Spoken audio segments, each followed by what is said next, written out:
Hi everyone. Hi, everyone. Hope everyone's well fed and feeling good this afternoon. So my name is Meis. I'm from EVERFI. Just real briefly, we help corporations and brands with their philanthropic impact. And in the short time I've got to know Andrea, a few phone calls. It's a real pleasure to be up here with you. Same for me. And I told him right when I first started talking to him how important Mattel and Matchbox was for my development as a young boy. And Andrea did a really sweet thing, and I'm going to just show you. He brought me a Matchbox, which I think is really cool. So Andrea, why don't you just start off by telling us a little bit about yourself and your role at Mattel? Yeah, so I lead the global brand marketing team for Mattel. I've been at the company for 16 years. I travel across the world. So I started in Italy. That is my home country. You can say by my accent for sure. And then I moved to Spain, France, Hong Kong, and then I arrived in LA 5 years ago, where I started on the dolls portfolio. So I manage a brand called Barbie that you may know about. And then I've been in the vehicles portfolio for 2 years. Vehicles for us is featuring Hot Wheels, that is our flagship brand. Matchbox, that is our longest legacy brand, is 70 years old. And then Disney Pixar Cars, that is a brand that we license from Disney. My team and I develop the global strategies, global campaigns, and global trends that then the markets will implement in the market. Wonderful. And I know Hot Wheels is kind of your forefront right now. Could you just share with us a little bit about what's your current campaign for Hot Wheels? Yeah, so in 2023, we launched a new brand platform called Challenge Accepted. So we started with a brand video that we launched globally last year. And then this year we expanded to PR through featuring some role models and then through a CSR program. And the goal of this campaign is to explain and communicate to parents, but also to the broader society, what is the brand purpose of Hot Wheels. That is, Hot Wheels ignites the challenger spirit. Love that as a consumer and as a parent. So tell us a little bit about what do you mean by the challenger spirit? Yeah, so we all believe that we as humans have innate what is the challenger spirit. That is the desire to keep challenging others, but also ourselves to keep growing. And this is something that we always give an example. If you ask to a kid to go to brush your teeth, they will tell you, no, I don't want to go, it's boring. But if you tell them, I challenge you in 10 seconds to get to the restroom and then brush your teeth, they go run and they're super happy about that because we all have this challenger spirit. So it's really innate in the human nature. And we believe the kids have it. We don't need to teach to them the challenger spirit, but we can ignite it and nurture it so they can really grow and embrace what is at the end the growth mindset. The word challenger, that's a good one. What might be really more important to some of the marketing people out here? Can you talk about some of the challenges you faced launching a new brand campaign? Some of the challenges you faced so far, and potential pitfalls or things you might not know are coming. Yeah, so when we redefine our brand purpose as is nurturing challenger spirit, we were like, okay, that's great, it's very clear, everyone understands it. So we went to consumers, we did a lot of testing, and we realized they didn't really understand what is the challenger spirit and what is in for them, for their kids. I mean, it's a lofty concept, very hard to understand. So we decided to develop a brand campaign. So we went to an agency in LA, we briefed them, and together we ended up developing what is a brand manifesto, basically, of Hot Wheels that actually I had the pleasure to share with you guys right now. So please, can we show the video? Fun fact, we shot this video in Serbia, in Belgrade, because our director was from there. It's been a great experience. I love that video. When Andrea showed it to me the first time, I said, that's me. I was that kid. I was that boy. I played with those tracks. And, you know, one of your brand messages, the new campaign is try, fail, repeat, grow. And can you kind of let us know how that informs your campaign? Yeah, so as I was saying, challenger spirit is a bit lofty, difficult to understand for parents. So we wanted to have a message that is much more clear to understand. That is, try, fail, repeat, and grow. And this is really time back to what is the play pattern of Hot Wheels. So as you saw in the video, when a kid play with Hot Wheels, they build their track, they do their jump, and then they fail. And then they tinker the track, and then they jump again, and they fail again. Then they try with another car, and they fail again, and they keep failing, but they keep repeating because they are developing perseverance. And at the end, they brings to growth, and it's really tied to what we know that is tied to the growth mindset. And actually, it's funny because your wife, you were telling me today that she's endorsing this because she's a therapist, and she said, yes, this is real. When you try again and you're not shy about trying and failing, you can learn from failure, and then you can really grow at the very end. Yeah, and I'll even, as I mentioned to you, I have a 14-year-old son who is a soccer player. And over the past week, I've been using this message with him. Try, fail, repeat, grow. It's not try and succeed. It's try and fail. Keep taking these. And I love this message that Mattel is sharing with all of us. Yeah, in society right now, we know, and we're talking to a lot of experts, of course, and they keep telling us society is aiming for the perfection. So when you go to school, you're a kid, then your teachers tell you, you cannot fail because you need to be perfect. And then kids are really afraid to try because then they fail and then they get a bad grade. So it's something that is really an issue. So we want with this campaign to really show to kids that it's fine. It's actually important to fail because that really brings you to growth at the very end. Well, everyone here in this room knows that the way they've developed is through their failures. That's where we really learn, where we've been tested. You talked about growth mindset. So talk to us a little bit about growth mindset versus fixed mindset, and how that's informing your brand message. Yeah, so I'm sure that most of you are familiar with the concept of growth mindset. It's been around for a bit. Basically, the theory is that there is a contraposition between fixed mindset and growth mindset. Fixed mindset is the belief that we are born with some abilities, talent, and we cannot really change them. We cannot, if I'm like that, so I had these talents and that's it. So I'm actually shying away from trying and failing because I know I'm not going to get there. Yeah. On the other hand, the growth mindset is the belief that we can really develop talents. We're born, of course, each one in a different way, but then we can develop talents, abilities, even intelligence through just dedication, hard work, and trying. So if you believe in a growth mindset, you don't shy away from challenges. Actually, you embrace the challenge, you embrace failing, and you keep trying. And then at the end, through the fail, you learn and you eventually grow. And as I was mentioning before, we really believe that talking to experts, actually, they tell us that playing with Hot Wheels really help you embrace this growth mindset. Yeah. So this is why, for us, it's very important to communicate this purpose of our brand to parents. I love that. And when we were having a previous conversation, Andrea said to me, just in a very casual way, he goes, it's very important to me. I have a responsibility to children who are using our toys. I thought that was wonderful. That's when, in the previous conversations, I think it was on Friday, there was a women's group up here, and many of them were talking about being authentic. You're really authentic. You're living this, and that's wonderful to see. And as a parent, as a consumer, that brings a lot of hope that people like you are behind these products. Yeah, and it's not only me, it's Mattel as a company. We know we're a big corporation, but we're a company that really cares. We know the huge responsibility we have. We are the first brands that interact with their kids. Is what these kids spend most of their time with. So we really have the responsibility with all our brands, with Barbie, of course, Hot Wheels, Fisher-Price. Any of our brands is very important that really lives the purpose and then communicate this purpose to parents because it's a huge responsibility that we have.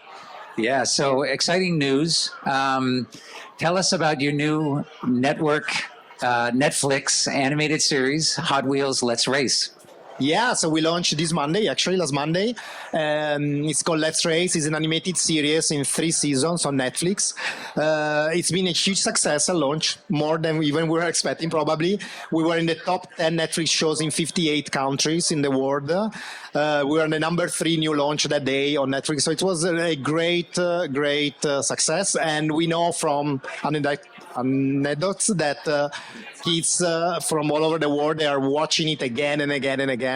And for us, it's very important, of course, as a marketing tool, because content is very important, as we all know in marketing today, but also to communicate our purpose again, because the kids that are the main characters, they really embrace and personify the challenger spirit. They tell challengers accept it all the time, and they have a lot of challenges that they need to go through to become the champions. So we try to communicate our purpose also through content, of course. Yeah, and it's entertaining. I watched it myself.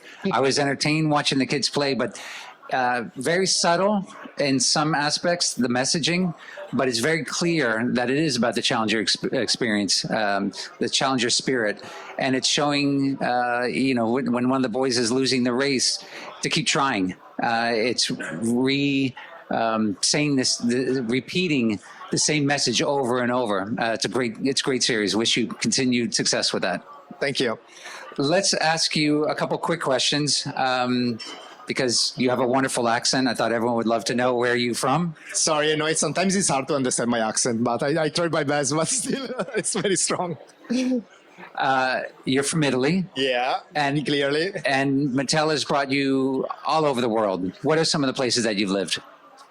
So I lived with Mattel in Italy, Spain, France, Hong Kong, US. My favorite place is Hong Kong, actually, and everyone is very surprised when I say that, but it's an amazing place. It's very special. And the Asia market it's been a great experience to work in Asia Pacific, because apart from the countries that are beautiful and people are amazing there, but also big challenges as a Mattel, because people play in different way that play in the Western markets. Yeah. So it was a big challenge to really make sure that people would appreciate playing with our brands. You've mentioned Barbie a few times. As a former director of marketing for Barbie, what did you think of the movie? Well, of course, I'm very proud of the movie. We're all proud in Mattel for the movie. I mean, it's been really the big happening for the year last year. Also, the Barbie movie, it's all about communicating our brand purpose, because the purpose of Barbie is to inspire the limitless potential of girls, and it comes out very beautifully in the movie. We are very happy how Greta Gerwig embraced really the brand and the purpose of the brand and brought it to such an amazing craftsmanship to life. It's also a very cultural... it has a great cultural resonance, of course, so we're very, very happy about all of us. I mean, I'm a Hot Wheels, of course, I am part of the Mattel family, and all of us were very proud of the movie, for sure. Yeah, the popularity. I think the whole team must have been like, wow. Any plans for Hot Wheels movie? Capitalize on... I keep being asked, of course, because after the success of the Barbie movie, what are next movies? We have a lot of movies at Mattel that are in the pipeline. One is the Hot Wheels movie. So it's going to be a partnership with Mattel, Warner Brothers, and Bad Robot, that is the production house of J.J. Abrams. So we're very excited about that. We don't have a timeline yet. We are starting working on this, but it's going to be great for sure. When I first found out I was going to be having a chat with Andrea, and I heard product marketing from Mattel, I thought of the movie Big and the Tom Hanks character, and I thought, wow, that's got to be the coolest job in the world, to work for a toy company. You grow up and you get to make toys and be involved in toys. So what's the most fun about your job? I mean, our companies, I mean, you have toys everywhere. So it's really fun to go in the office every day. I was in product development before brand marketing. So on Barbie, I was on product development, and I loved working with designers, because we had the best designers in the industry. Imagine a designer is a creative person, but imagine a designer of a toy is the most creative talent that you can imagine in your life. And working with them every day is so inspiring, especially for someone like me that I don't think I'm a huge I'm creative somehow, but not as much. And working with these people that are geniuses and they come with ideas, and you're briefing them on a new Barbie dream house, and they come with this amazing prototype. You say, "Oh my God, how did you even think about that?" It's really inspiring, the talent that we are in the company, the creative talent. It's great. Yeah. What's next for you at Mattel? You talked about some of the campaigns. Your career as a marketer. What's next? Yeah, so basically, we just heard that we're going to have in my team also another brand that is actually probably the longest legacy brand in Mattel, that is Thomas the Train. I don't know if you heard about it. It's a very, very familiar with Thomas the Train. It's almost 80 years old, and it's gonna be part of my teams also. So we're gonna start working on that from next week, actually. So I'm very excited. So it's gonna be, I will continue working, of course, on Hot Wheels Matchbox cars, but I have also this addition that is another amazing legacy brand that I'm very excited to start working on. Yeah, very, very, very impressive. Thanks, Andrea. I could probably ask a few more questions, but I thought I'd reach out to the audience. And does anyone have a question that they want to ask Andrea? Ciao Andrea. Ciao. Piacere. Piacere. Mi chiamo Quinn. My name is Quinn. I work for ICR, a PR agency, and I actually have a newborn daughter. And my question for you is, does Hot Wheels market to little girls, and what is the plan to include girls in that strategy? That's a great question. So as a company, we're moving away to be gender specific. So many years ago, we were organized by Target. Boys' toys, girls' toys. Now we are by category. It's vehicles, dolls, because every category is played by boys, girls, whoever wants to play with them. So right now, we know that most of the kids that play with Hot Wheels are boys, but more and more girls are entering the brand. More and more women are starting buying toys for themselves. So we, of course, are inclusive with our brand, and we're going to be more and more inclusive in terms of marketing. And same we're doing for the other categories. So our marketing efforts are more and more inclusive. You saw a boy here. If it was two of them, would have been for sure a boy and a girl. And we really think it's important to include also girls in our marketing communications, because again, they are big fans of Hot Wheels as well. And we know the show, and they will launch in Netflix. The mentor of the kids is a woman. She's an ex-champion. And there are a few kids, and two of them are girls. And we know that girls are loving the show already. So we're very excited about having more and more girls loving Hot Wheels. Hi, I'm Douglas with the RTL Group. Yeah, pleasure. Thank you both. I wanted to find out, can you tell us a little bit about some of the different ways that you found that kids play across the world with such a global responsibility? You said they play differently, and that's true. They're because of different cultures. What are some of the, what are the commonalities, and what are some of the key differences that you've seen across regions and even countries? Yeah, it's a great question. When I was in Asia, I was on Barbie. So we're trying to grow the brand in China. And we found out that actually we talk a lot with parents there and kids. And girls don't really know how to play with Barbie because moms in China didn't grow up playing with Barbie. So they didn't show to kids how to play with Barbie. So they were buying Barbie dolls, but they were buying them just to display them. So they would buy them, put them on a shelf, and leave it there. So we were teaching to moms what are the benefits of playing with Barbie, because also Asian cultures are very driven by what is the benefit of how you're spending your time as a kid, especially in China. So we did a campaign for Asia to show how playing with Barbie would unlock storytelling, imagination, that is very important. There are soft skills that are very important. And then also teaching to girls how to play. So it was very different. So it's, I would say that across the world, kids are kids. And usually when a brand is very successful in one market, it's pretty much successful everywhere, because what keeps kids entertained is pretty common. But there are some cultural nuances that also are important. So we tackle them specifically in that market with specific marketing campaigns for that. Thank you. Super great talk. I was wondering, so in terms of Mattel, have you considered using podcasts and social media content and that stuff? Do you think that would be a really profitable avenue of growth for the future, or do you think that would be something worth considering? Sorry, I didn't hear very well. The question is podcasts and social media? Do you think podcasts and social media would be a great avenue for you? Yeah. So social media, we use it very extensively, but to adults. We cannot advertise to kids on social media. Of course, they are not allowed to use social media. So we use Hot Wheels. We have a big market that is adults playing with Hot Wheels, buying Hot Wheels for themselves, collectors. It's a very big market and it's growing fast. So we communicate to them on social media. So we have presence on the Meta platforms. We are launching our TikTok channel, YouTube Shorts. So we use extensively social media to talk to adults or to parents also to create awareness of our products. Sure. Podcast is, we did some exercise here and there.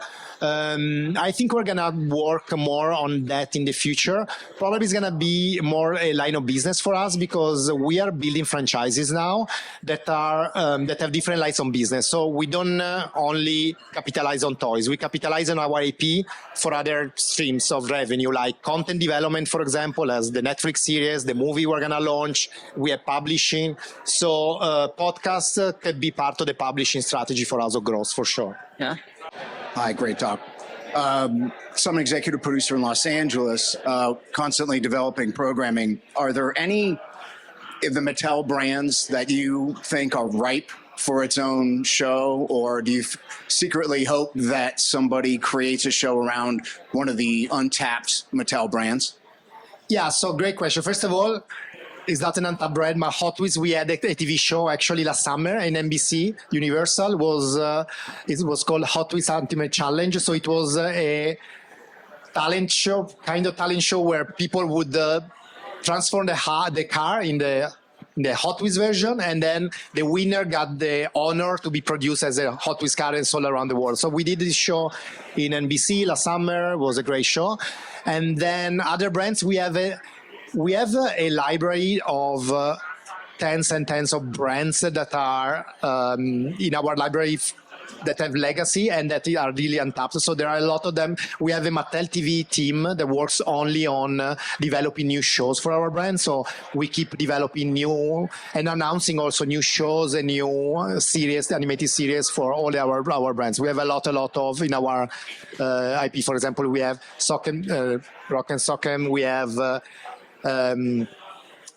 Magic 8 Ball. We're gonna have a movie on that. We have American Girl. We announced already a movie. So we have a lot of brands that we are going to develop content for. It's either movies, feature films, or animated series, or TV shows also. Yeah.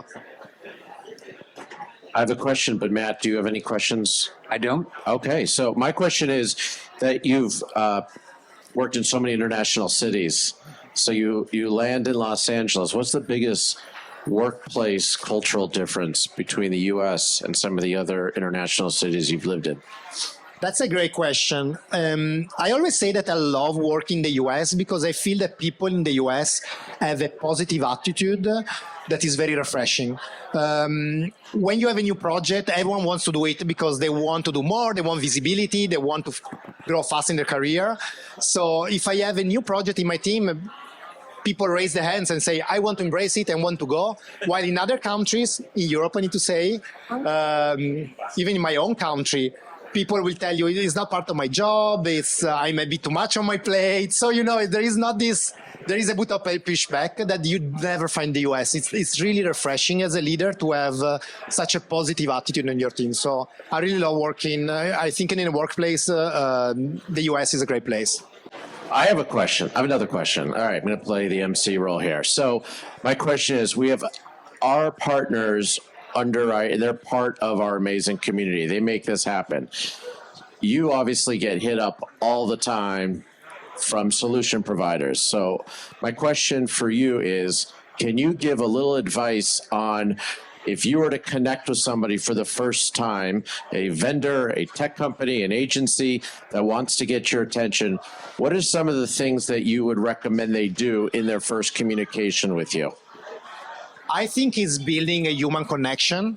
Matt is a great example. I mean, he didn't pitch me with any of his projects, but we had our first chat, and there was a human connection immediately, and I think it's very important. At the end, we are people, right? So you don't want to feel that you care about me only for the brand or my budget. You care about me as a person, a professional. So this is what I felt, for example, with Matt, and I think that is very important. I know it's harder and harder for you guys because, to be honest, every day I receive like 20 emails of people trying to reach out, and it's very hard to answer to everyone.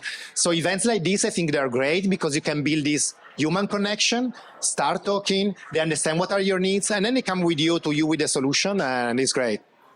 Excellent. That's a wrap. Thank you so much.